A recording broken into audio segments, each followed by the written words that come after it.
What's up, everyone? It's Dakota, and welcome back to another Modern video. And today, I've decided to do something nice for the format and kind of go over my top 5 cycles of lands for the format. Now, we all know that Modern is kind of this can be fast-paced and can be very grindy format. And definitely your mana base is going to adequately reflect how well you are able to not only cast your spells, but kind of extend some knowledge on the format and be able to get the most out of these lands. I think these ones are the most important to have when you're building your mana base and considering what colors you're going to play, whether you're going to play, one of these 2-color decks, maybe go to 3, 4, or even 5-color, as we've seen be very possible in this format and exist, pretty independently from any of the other stuff, like regardless of bannings. We always see 4-color and 5-color control kind of hanging around. We always see like these 3 and 4-color decks, all the domain decks and everything like that. So I figured it was good to kind of give my top 5 of the land cycles that we have in the format and just try to explain and understand why they're so good, why I have them ranked where they are, and essentially like how much of a staple they are to the format. But of course, before we get too deep into the list, if you're not already subscribed to the channel and you want to see more videos like this, you want to see other Modern and Pioneer content, please consider subscribing and ring the notification bell so you know when those videos get posted. And if you are interested, I have a link to my Discord server in the description as well if you want to go down there and follow that link and join. And yeah, that's it. So let's go ahead. I have one honorable mention for this category, and may or may not be a surprise to anybody, but let's go ahead and take a look at our honorable mention. So, honorable mention, we have the Surveil Lands. I have Undercity Sewers on your screen right now. It is an island swamp, taps for a blue or a black. It comes into play tapped, and when it enters the battlefield, you Surveil 1, which means you look at the top card of your library, and then you may put that into your graveyard. I have this in the honorable mention slot rather than being in my top 5, just because these have not been out long enough. I think they're doing a lot of work and doing certainly a lot more than what people expected them to. I know it was kind of middling when it came to, spoiler season, because for, Modern, these are going to play tap, these aren't going to be all that good. But then people remember that we play Triumphs and that these are fetchable and everything, and they are actually very, very useful, and went from seeing maybe just 1 copy in a deck to 2, 3, or 4 copies in a given deck. The Surveil ability on this, when it comes into play, is very powerful. It can fuel a lot of decks, either just getting raw cards into the graveyard to kind of smooth out your draws, to kind of abuse some of the graveyard mechanics that we have, especially in kind of these Espergorios decks where you could potentially just flip over something like an Atraxa off of this and then just end up playing your second land and getting it right back. While not very likely, in all honesty, but there is that utility. It smooths out your draws and everything, and just being fetchable on top of it as well is very powerful. That said, again, it's something that's just kind of brand new to the format. I kind of want to give it a little bit of time. So at this moment in time, it's an honorable mention, but I could definitely see in the future it being a top 5 land card, or really cycle, that you want to kind of look for in the format as well. So that all the way, let's go ahead and get started on the list with number 5. So the Fetchlands are these lands that enter the battlefield tapped unless you control 2 or fewer other lands. So when it comes into play, it checks to see if you have 2 or fewer other lands. So first, second, and third turn of the game, as long as you play all your land drops, these are going to come into play untapped and not for any life or anything, and you can tap them for 2 colors of mana. You need to tap for, in this case, a green or a blue with Botanical Sanctum. And then from turn 4 onwards, again, as long as you've made all your land drops, these are going to come into play tapped. And something for the Modern format, this is very useful. In the early turns of the game, you're trying to kind of set up. Maybe you're playing Thoughtseizes to kind of disrupt what your opponent's doing. You're casting things like Consider to kind of set up your Murktide Regents, or get into, make sure you hit your land drops to play your Ledger Shredders and things like that. These fast lands are very, very good. And again, the fact that they come into play untapped early turns when you want them, and kind of in the later turns, with how slim the format is, with how kind of lean the spells are, and you're able to kind of, pay 1 or 2 mana and get a lot for very little. These come into play tapped on the turn 4 onward is not the biggest deal in the world. It can be a little annoying at times when you want it to come to play untapped, but really for the purposes of playing like on the early turns of the game, fast lands are amazing and they do a ton of work. So that's why they're at number 5. They could easily slide out to the Surveil Lands, even though Surveil Lands are not going to tap for mana when they come into play. We do know that there is plenty of decks that don't necessarily need to do anything on turn 1. They have a decent amount of free interaction that they can kind of use the Surveil more than they can like the untapped mana that they get on the early turns of the game. But I think for just the full body of work at this current moment in time, I think fast lands just sneak past ahead for that number 5 spot. At number 4, we have the Trium cycle of lands. The Trium cycles are kind of defined by having 3 basic land types, which I believe is like the first time that we've ever seen them like in Ikoria. There's like a weird, like I think it's a Murmuring Bosk or something like that from like the Lorwyn set that is a forest, and it does tap for, 3 colors of mana, and, it's like one of the tree folk cards. But this is the first time that we had gotten a land that taps for 3 colors of mana and has 3 basic land types. So this comes into play tap no matter what. It cycles for 3 generic mana, and more importantly, again, reiterating that it has 3 basic land types to it. We've seen this in like the 4-color and 5-color control decks where they get to, play things like Solitude, Subtlety, Force Negation, things like that. And they can go and fetch like these Triumphs on like turn 1 and turn 2 of the game. They end up having perfect mana. They have 2 lands that are essentially going to tap for all the colors of mana that they're going to possibly need on their turn, and in most combinations of 2-color spells. So they're going to have pretty good mana for the rest of the game. Just the sheer amount of like mana fixing this does, and at the cost of no life, and again in a format where there's a lot more free interaction than there is in Pioneer. Pioneer doesn't really utilize Triumphs all that much unless you are those like big 4 and 5 color decks. And even then, it kind of feels bad when like your whole game plan is just playing Triumph after Triumph after Triumph. But in Modern, where you can, get away with playing, this on turn 1 and then playing like a nice 1-mana spell on turn 2 after playing another Triumph, having, perfect mana set up, and then all of your other lands and stuff are going to be able to come into play untapped and be able to use, 3, 4, 5 mana on turns 3, 4, and 5.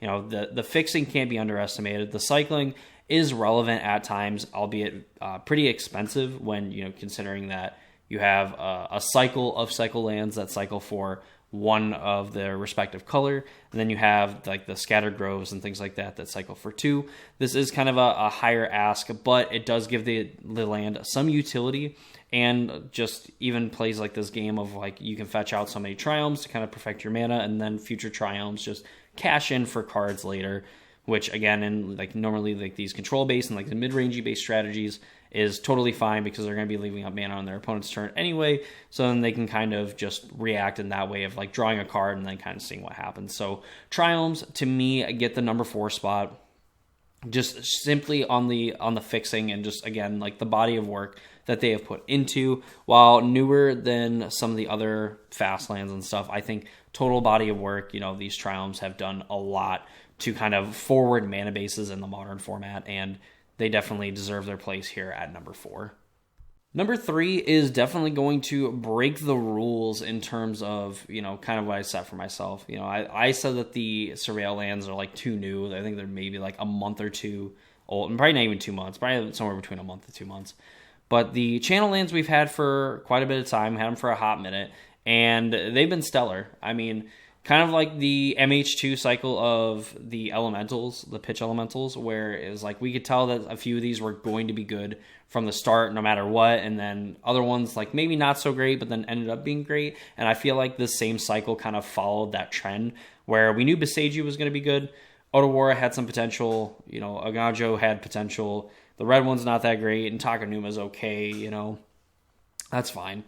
But as it kind of turns out, Otawara, sees play as like a 1 or 2 of in mana bases. We see Beseiju 1 of 2 of. Aganjo finds its place, as like a 1 or 2 of. They all find it where like they're good and a lot of mana bases like can support it.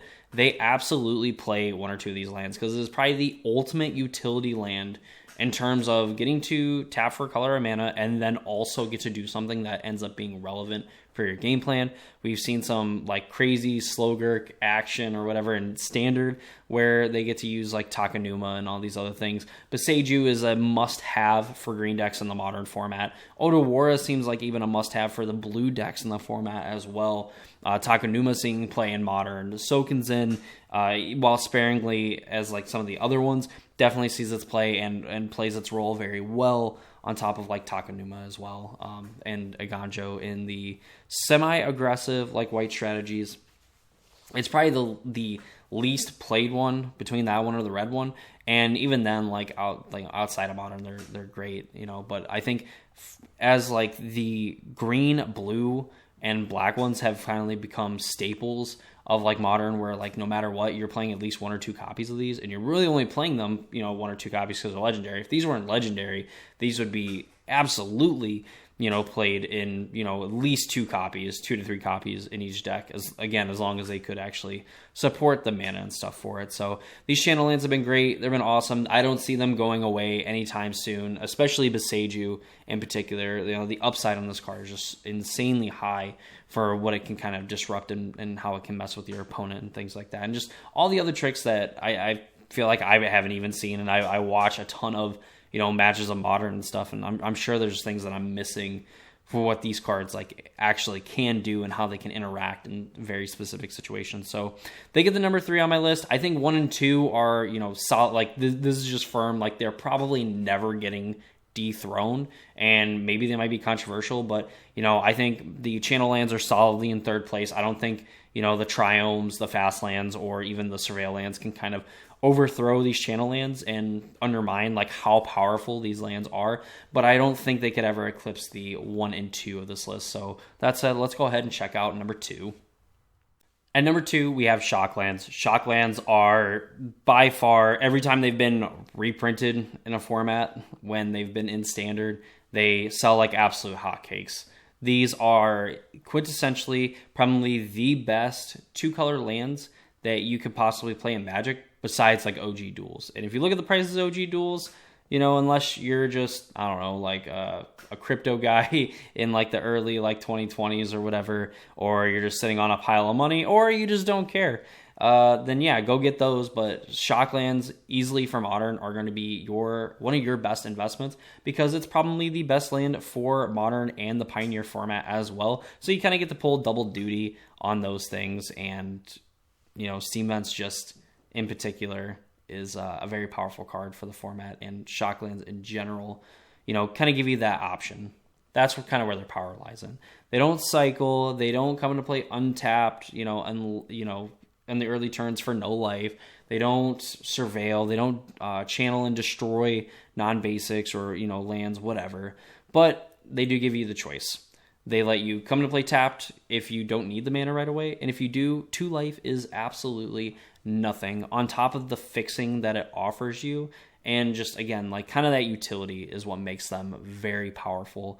And it's something for me that I didn't appreciate, because I'm like, well, you know, Steam Vents and a, you know, Swift River Cliff or whatever, the Swiftwater Cliff is like the same thing, except I gain a life from playing the 1, and like I have to pay 2 life if I want, man. I don't need it. But really, when you're playing like these high octane formats, and there are the decks that want to play, you know, on turn 1 and turn 2, this is like one of your best options to not only fix mana, but ensure that you are playing those powerful spells on the early turns of the game as well. So Steam Vents, I keep saying Steam Vents because I can see it right here, but Shocklands are just probably easily your best mana producing lands that you can play in the format, and definitely are worth picking up if you're thinking about getting into the format. And again, they kind of bleed into Pioneer as well as being like one of the, you know, staple lands of that format. So definitely worth checking out. So that's going to be number 2. Now, finally, number 1, easily probably the best land, not only in Modern, but probably of all time, are the Fetchlands. You know, Polluted Delta, the Scalding Tarns, the Misty Rainforest, what have you, all of them are amazing. You know, they see play in just about every single format that they're possibly legal in. Even in Standard, where you have like the least amount of sets you know, in something besides a like sealed event. And Fetchlands we're still seeing play just in a vacuum, just because they can thin your deck. They do fix your mana, because this is essentially a dual land that only technically taps for a single mana for the cost of like a life. But you know, when you get into these more high-powered formats and you kind of put other cards around that benefit from kind of getting to do this thing. I mean, like there was a time in Standard back in, you know, the Khans Tarkir days where people were playing something like a Corsair Crewfix, which lets you look at the top card of your deck and then play lands from the top of it. And you could just play fetch lands off the top of it, gain a life. And if you didn't like the card on top, you sacrificed the land, you went and got a basic, and then you gained another life from it. So you essentially gained one life off of a fetch land, got a land out of your deck, and then reset the top of your deck. So that's just like some of the other like basic synergies from back in the day. But like fetch lands nowadays, they go and get your Surveil Lands. They go get your Shocklands. So if you need a land to come into play untapped right away and use the mana, and you need a mana fix, you can go get a Shockland. You just want to get a card surveilled, you're digging towards like maybe a second land drop, maybe you're looking for a card to put into the graveyard, got you. They're going to go get a Surveil Land.